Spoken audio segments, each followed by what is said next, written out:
தொடர்ந்து 10 நாளா தமிழ்நாடு முழுக்க சுற்றுப்பயணம் பண்ணி பிரச்சாரத்தை மேற்கொண்டிருப்பதனால தொண்டை போயிடுச்சு. மருத்துவர்கள் 2 நாள் ரெஸ்ட் எடுக்கணும் அப்படின்ட்டாங்க, பேசக்கூடாது அப்படின்ட்டாங்க. நான் முடியாது, திருவள்ளூர்ல நான் போய் உங்களுடைய வெற்றி வேட்பாளர் விஜி ராஜேந்திரன் அவர்களுக்கு உதயசூரியன் சின்னத்துல நிச்சயம் போய் வாக்கு கேட்கணும், எனக்காக காத்திருப்பாங்க எல்லாரும் அப்படின்னு அவங்கள்ட்ட சொல்லிட்டு கேட்கலையா, தொண்டை போயிடுச்சு. இங்க அதிமுக சார்பா யார் போட்டிடுறான்னு உங்களுக்கு தெரியும். முன்னாள் அமைச்சர் திரு ரமணா அவர்கள். குட்கா வியாபாரிகள்ட்ட கலெக்ஷன் பண்ணி கேஸ்ல சிக்கினவர் தான் திரு ரமணா அவர்கள். மறைந்த முதலமைச்சர் ஜெயலலிதா அம்மையாரே தண்டிச்சவர் தான் திரு ரமணா அவர்கள். மாவட்ட செயலாளர் பொறுப்பும் பிடிச்சாங்க, எலெக்ஷன்ல நிக்கிறதுக்கும் வாய்ப்பு கொடுக்கல.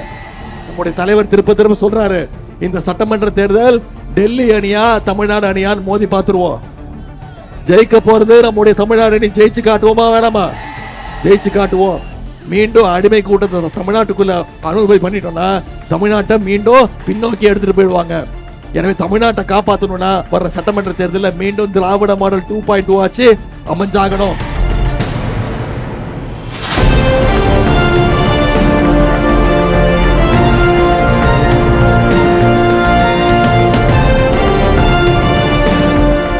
ஆனா நாசர் அவர்களை நான் உங்களிடத்துல அறிமுகம் செய்ய வேண்டிய அவசியம் இல்லை. உங்க அத்தனை பேருக்கும் சொல்லப்போ உங்க ஒவ்வொருத்தருடைய பேரோட சொல்லுவாரு அந்த நாசர் அவர்கள். கரெக்டா 1967ஆம் ஆண்டு இந்த தேர்தலில் அந்த நாசர் அவர்கள் பள்ளி மாணவனாக இருக்கும் போது உதயசூரியன் சின்னத்துக்கு ஒவ்வொரு வீடா போய் வாக்கு கேட்டிருக்கிறாரு.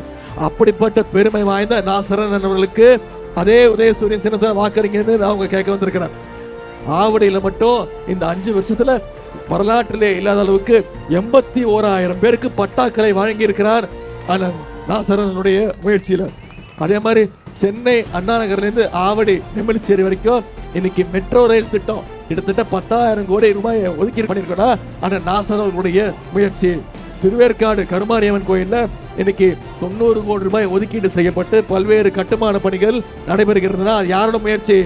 அந்த நாசரனுடைய முயற்சி. இவ்வளவு திட்டங்களை செஞ்சு கொடுத்துட்டு அந்த உரிமையோட உங்களை சந்திச்சு உதயசூரியன் சின்னத்துக்கு வாக்கு கேட்டு வந்திருக்கிறோம்.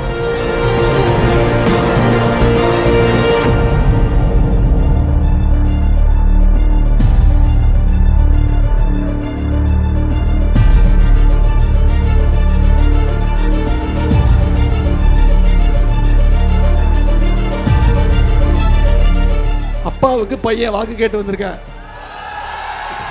எனக்கு இன்னொரு பெரிய பெருமை என்ன தெரியுமா? நம்ம தலைவருக்கு ஒரு தொண்டனா வாக்கு கேட்க வந்திருக்கிறார். முத்துவேல் கருணாநிதி ஸ்டாலின் அப்படிங்கிற மகத்தான தலைவரை சட்டமன்றத்துக்கு அனுப்பி வைக்கக்கூடிய பெருமை வாய்ந்த தொகுதி இந்த கொளத்தூர் தொகுதி. நம்முடைய முதலமைச்சர் அவர்கள் கொளத்தூர் சட்டமன்ற தொகுதிக்கு குறைஞ்சது வாரத்துக்கு ஒரு முறை வந்து ஏதாவது நலத்திட்ட பணிகள் நிகழ்ச்சியில கலந்துகிட்டு இருக்காங்க. நான் 15 நாளுக்கு ஒரு முறை கொளத்தூர் சட்டமன்ற தொகுதிக்கு வந்து உங்களை எல்லாம் பார்த்திருக்கிறேன். கொளத்தூர் மற்றும் வில்லிவாக்கத்தை இணைக்கின்ற LC1 செட்டிபாபு பாபா யார் கட்டி கொடுத்தது? நம்முடைய தலைவர். பூம்புகார் நகர்ல கபாலீஸ்வரர் கலை மற்றும் அறிவியல் கல்லூரி இன்னைக்கு அமைக்கப்பட்டிருக்கு. ரெட்டேரி சந்திப்புல ஏசி பேருந்து நிலையம், திருவிக்கா நகர்ல பேருந்து நிலையம், பெரியார் நகர்ல பேருந்து நிலையம், இதையெல்லாம் நம்முடைய முதலமைச்சர் உங்களுடைய தொகுதிக்கு பண்ணி கொடுத்திருக்கிறார். பழைய கட்டடங்கள் இடிக்கப்பட்டு கிட்டத்தட்ட 1200 புதிய குடியிருப்புகள் நம்முடைய முதலமைச்சர்கள் செஞ்சு கொடுத்திருக்கிறார். உதயசூரியன் சின்னத்தில் நம்முடைய தலைவருக்கு வாக்களிச்சு மிகப்பெரிய வாக்கு வித்தியாசத்தில் ஜெயிக்க வச்சு அனுப்புங்க. தமிழ்நாட்டுடைய முதலமைச்சர் தேர்ந்தெடுக்கப்பட்ட தொகுதி நம்ம கொளத்தூர்.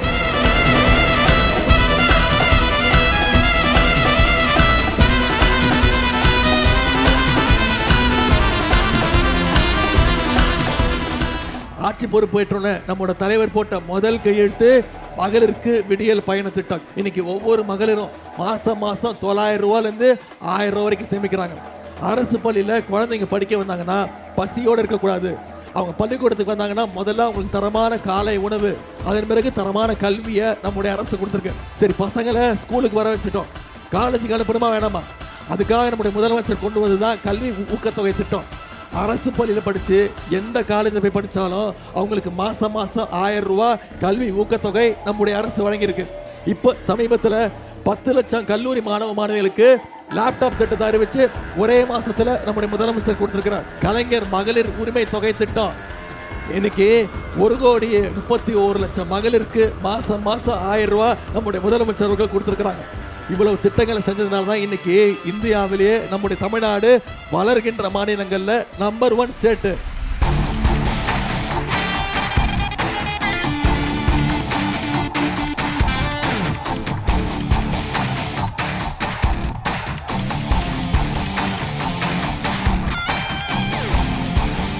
மகளிர் உரிமை தொகை திராவிட மாடல் 2.2 ஆட்சி அமைஞ்சோன்னு 2000 ரூபாய் கொடுக்கறேன்னு வாக்குறுதி கொடுத்திருக்கிறோம். முதலமைச்சர் காலை உணவு திட்டம் 8ஆம் வகுப்பு வரைக்கும் உயர்த்தி கொடுக்கப்படும் சொல்லிட்டோம். கல்வி ஊக்கத்தொகை 1000 ரூபாய் இல்ல 1500 உயர்த்தப்படும். அடுத்த 5 வருஷத்துல அனைத்து கல்லூரி மாணவர்களுக்கும் 35 லட்சம் லேப்டாப்புகள் இலவசமா கொடுக்கப்படும் அறிவிச்சிருக்கிறோம். இது எல்லாத்தோட முக்கியமான ஒரு திட்டம் உங்களுக்கு தெரியும். ஆட்சி வந்தோடனே ஒவ்வொரு மகளிருக்கும் நம்முடைய முதலமைச்சர் அவர்கள் 8000 ரூபாய் மதிப்புள்ள கூப்பன் கொடுத்துருவோம். எலக்ட்ரானிக் பொருட்கள் என்ன வேணுமோ அதை நீங்களே முடிவு பண்ணி நீங்களே வாங்கிக்கலாம். இந்த திட்டங்கள்லாம் நிறைவேற்றணும்னா திராவிட மாடல் 2.2 ஆட்சி அமையணும். நிச்சயம் அமைய போது உறுதி. நான் உங்ககிட்ட கேட்பதெல்லாம் தமிழன் பிரசன்னாவை அதிகமான வாக்கு வித்தியாசத்துல ஜெயிக்க வைக்கணும். செய்வீங்களா?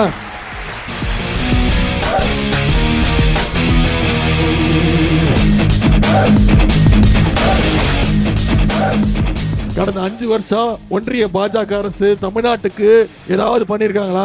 நம்ம கேட்கிற திட்டங்களை கொடுக்கறாங்களா? நமக்கு வர வேண்டிய நிதி பகிர்வு கொடுக்கறாங்களா? போன பட்ஜெட்ல தமிழ்நாடுங்கிற பேரே இல்ல. தமிழ்நாடு தொடர்ந்து வஞ்சிக்கிற ஒன்றிய பாஜக அரசு தமிழ்நாடு நாம புறக்கணிக்கணுமா வேணாமா? இந்த சட்டமன்ற தேர்தல் டெல்லி அணியா வெர்சஸ் தமிழ்நாடு அணியா? நாம தமிழ்நாடு அணி டெல்லி அணிய வீழ்த்தி வீட்டுக்கு அனுப்பணும். அவர் என்ன சொல்றாருன்னா, எடப்பாடி பழனிசாமி உதயநிதிக்கு எந்த அனுபவமே கிடையாது. ஆமா, நிச்சயம் அவருக்கு இருக்கக்கூடிய அனுபவம் எனக்கு கிடையாது. இந்த அனுபவம் பதவிக்காக யாரோட காலை பிடிச்சி தொங்குற அனுபவம் எனக்கு கிடையாது. சங்கி கூட்டத்துக்கிட்ட பயப்படுற அனுபவம் எனக்கு கிடையாது. இதைத்தாமா சொன்னேன். கோச்சுக்கிட்டாரு, ரொம்ப திட்டுறாரு. கொஞ்ச நாள்ல கெட்ட வார்த்தைலாம் பயன்படுத்துவாருன்னு நினைக்கிறேன். தயாரா இருப்போம். இன்னைக்கு அந்த எடப்பாடி பழனிசாமி அவர்களை வச்சுக்கிட்டு தமிழ்நாட்டுக்குள்ள ரிமோட் கண்ட்ரோல் மூலம் பயன்படுத்தி தமிழ்நாட்டை கண்ட்ரோல் பண்ணணும்னு இன்னைக்கு மோடி விரும்புறாரு. விடுவோமா? தமிழ்நாடு என்னைக்குமே டெல்லிக்கு அவுட் ஆஃப் கண்ட்ரோல் தான் அப்படிங்கறத இந்த தேர்தலில் நாம நிரூபிச்சு காட்டுவோமா?